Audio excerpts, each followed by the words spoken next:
Accident ಆಗಿತ್ತ?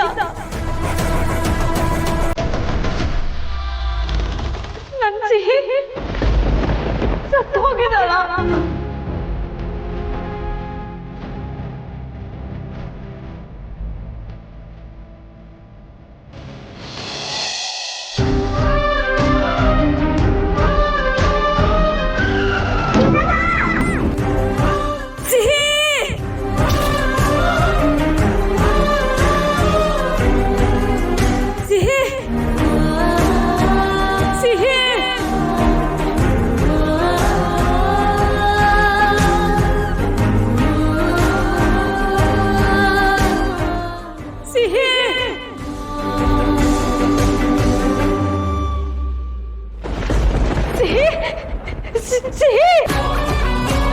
ಸಿಹಿ ಬಗ್ಗೆ ಯಾಕೆ ಮಾತಾಡ್ತೆ ಭಾರ್ಗವಿ?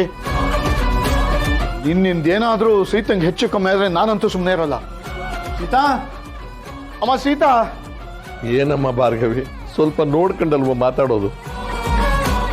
ಸೀತಾ ಮೊದಲೇ ಹುಷಾರಿಲ್ಲ, ಅವಳಿಗೇನಾದ್ರೂ ಹೆಚ್ಚು ಕಡಿಮೆ ಆದ್ರೆ ಏನ್ ಮಾಡೋದು? ಕ್ಷಮಿಸಿ ಮಾವಯ್ಯ, ನಾನು ಬೇಕು ಅಂತ ಇದನ್ನೆಲ್ಲ ಹೇಳಲಿಲ್ಲ. ಆ ಸತ್ಯನೇ ನನ್ನ ಪ್ರಮೋಟ್ ಮಾಡ್ದ. ಅದಕ್ಕೆ ನಾನು ನಿಜವಾಗ್ಲೂ ಸೀತಾ ಅಲ್ಲಿದ್ದು ನನಗೆ ಗೊತ್ತಾಗ್ಲಿಲ್ಲ ಮಾವಯ್ಯ.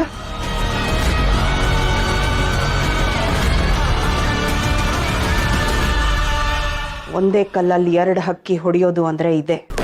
ಏ ಸತ್ಯ, ನಿಮ್ಮಪ್ಪನ ಹತ್ರ ನನ್ನ ನಿಜಾನ್ ಹೇಳೋದಕ್ಕೆ ಹೊರಟಿದ್ದೆ ಅಲ್ಲ, ಮೊದಲು ಆ ಸೀತನ್ನ ನಾನು ಕೊಟ್ಟಿರೋ ಶಾಕಿಂದ ಹೊರಗಡೆ ಕರ್ಕೊಂಬ.